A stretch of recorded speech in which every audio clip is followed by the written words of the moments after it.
నమస్తే అండి. మరి గత 2 రోజుల నుంచి చూస్తుంటే పట్టాదారు పాస్ పుస్తకాలు రాజముద్రతో సహా ముద్రించి రైతులకు అందజేస్తున్నారు.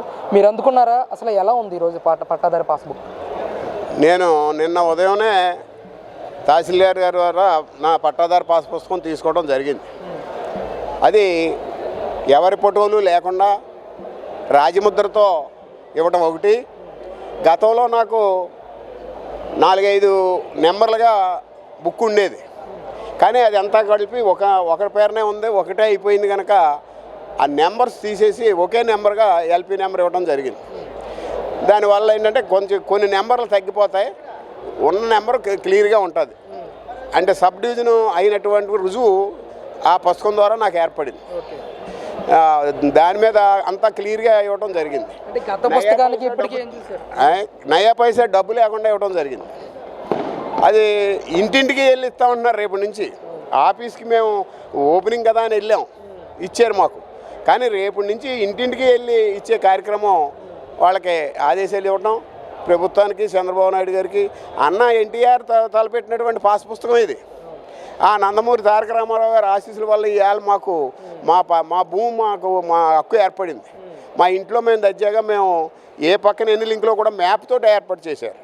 ఆ మ్యాప్ ప్రకారం మనం ఏ రోజున కోల్చుకున్నా మన భూమి మనకు సరిపెట్టవలసిన బాధ్యత ప్రభుత్వం మీద ఉంది. అంటే సార్, గతంలో మీరు పట్టాదారు పాస్బుక్ పొందారు, అప్పటికి ఇప్పుడు ఇచ్చిన పాస్బుక్కి ఎలాంటి తేడాలు గమనించారు మీరు? ముఖ్యంగా తేడాలంటే నాయకుల ఫోటోలు ఏమీ లేవు, కలర్లు లేవు, రాజముద్రతోటి పుస్తకం రావడం జరిగింది.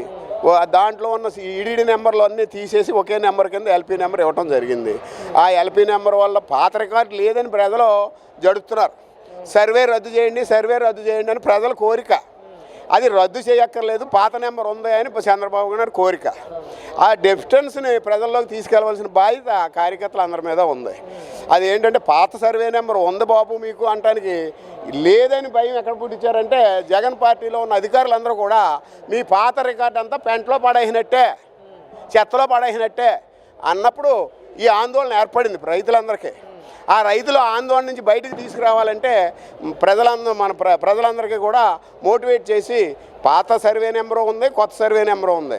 ఆ పాత సర్వే వంకపెట్టి ఇప్పుడు రెవెన్యూ లీగల్ టీం వస్తుందని కంగారుతో జాయింట్ కలెక్టర్ దగ్గర ఉన్న బెండింగ్ కేసులన్నీ కూడా మేము జడ్జిమెంట్ ఇచ్చేయమంటున్నారు. లంచాలు తీసేసుకుని 50,000 1,00,000 లంచాలు తీసుకుని రెవెన్యూ డిపార్ట్మెంట్ మాత్రం కంట్రోల్లో లేరు. ఇప్పుడు ప్రజెంట్ రైతులు ఇబ్బంది పడిపోతున్నారు.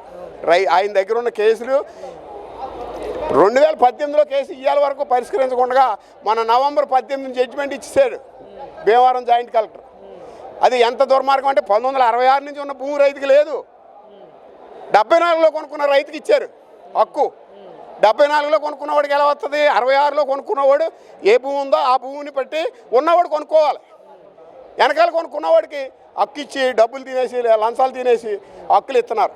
ఇటువంటివన్నీ కూడా సవరించవలసిన పని ఉంది. లీగల్ టీం తక్షణం గ్రామంలోకి రావాల్సిన బాధ్యత ఉంది. వాళ్ళు రెవెన్యూ లీగల్ టీం వచ్చిన తర్వాత కానీ రైతు ధైర్యంగా బతకలేడు. అధికారులకు చెప్పినప్పుడు ఏమంటున్నారు వాళ్ళు? అధికారులందరూ కూడా అధికారులు జిల్లా, గ్రామం, మండలం బాగా చేస్తున్నారు, రైతుకు అనుకూలంగానే ఉంటున్నారు. జిల్లా వచ్చినప్పటికీ వాళ్ళ ఇష్టానుసారం ఎమ్మెల్యేల కంట్రోల్లో ఉంటున్నారు వాళ్ళు. దానివల్ల ఏ పని జరగట్లేదు, రైతులకి చాలా ఇబ్బందిగా ఉంది. అయితే పట్టాదారు పాస్ పుస్తకం చూస్తే గతంలో ఎలా ఉండేది అంటే ఎవరెవరి ఫోటోలు ఉండేవి, ఏ రంగులు ఉండేవి, ఇప్పుడు ఎలా ఉంది? జగన్ పార్టీలోనేమో ఆడి ఫోటోలే ఉండి ప్రతి పేజీ మీద, ఒక పేజీ మీద కాదు, 10 పేజీ మీద ఆడి ఫోటో ఉండేది. అది తొలగించినందువల్ల మాకు చాలా హ్యాపీగా ఉంది. మా భూమి అనే తృప్తి ఉంది. జగన్ పార్టీలో 100కి 10 పాస్ పుస్తకాలు కూడా తీసుకోలేదు. ఎందుకు తీసుకోలేదు అంటే అతని ఫోటోల వల్లే. అదేవిధంగా అతను రాళ్ళు కూడా వేయించుకోలేదు. ఎందుకుందంటే అతను ఫోటో ఉన్న మూలనే.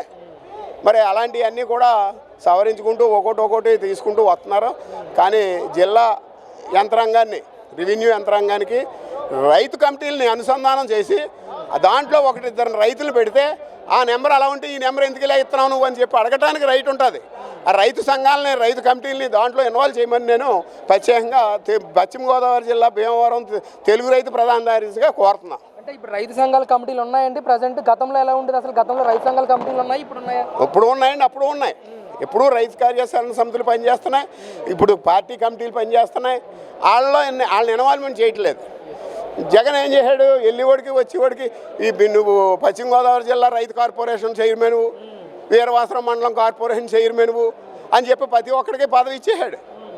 కానీ దాంట్లో కంట్రోల్ చేయడానికి రైతులే ఉపయోగపడతారు. రైతులతో పాటు రెవెన్యూ డిపార్ట్మెంట్లో రిటైర్ అయిపోయినటువంటి వాళ్ళు, జడ్జీల్లో రిటైర్మెంట్ అయిపోయినటువంటి వాళ్ళు మా సలహా మండలిలోకి రావాలి. సలహా మండలిగా కూడా సలహాలు ఇస్తూ ఉంటే సరైనటువంటి సక్రమంలో నడుస్తారు.